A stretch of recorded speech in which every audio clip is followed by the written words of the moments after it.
यह कहानी एक पुराने और सुनसान स्कूल की है जो गांव के बाहर एक घने जंगल के पास स्थित था।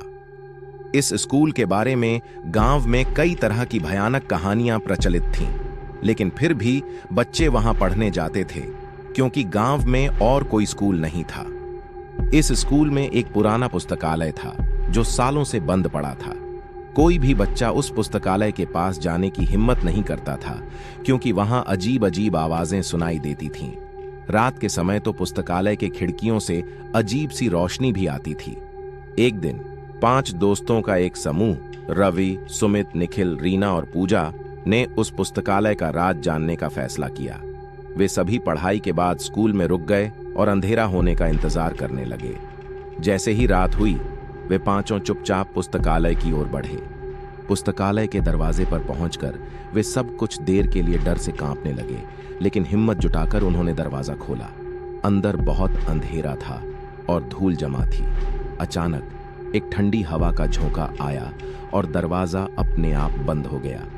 सभी बच्चे डर के मारे चिल्ला उठे, लेकिन अब वापसी का कोई रास्ता नहीं था। उन्होंने अपने मोबाइल फोन की रोशनी का इस्तेमाल किया और चारों ओर देखना शुरू किया। वहां उन्हें पुरानी किताबों के अलावा कुछ नहीं मिला। तभी अचानक एक पुरानी किताब अपने आप नीचे गिर गई। जब रवि ने उसे उठाया तो उसकी आंखें चौंधिया गईं क्योंकि किताब के पन्नों पर खून के धब्बे थे। तभी उन्होंने एक धीमी और डरावनी हंसी की आवाज सुनी।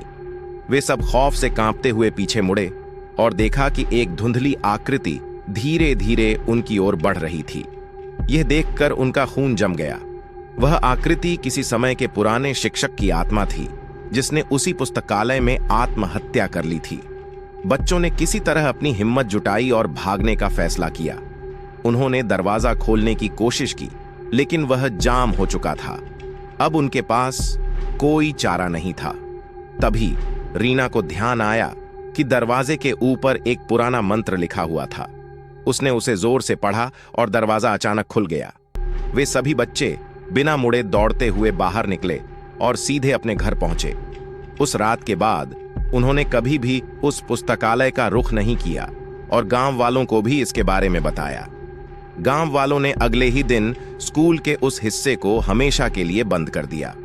इस घटना के बाद स्कूल में भूतिया घटनाएं पूरी तरह से बंद हो गईं, लेकिन वह पुस्तकालय आज भी गांव के लोगों के लिए एक रहस्य बना हुआ है।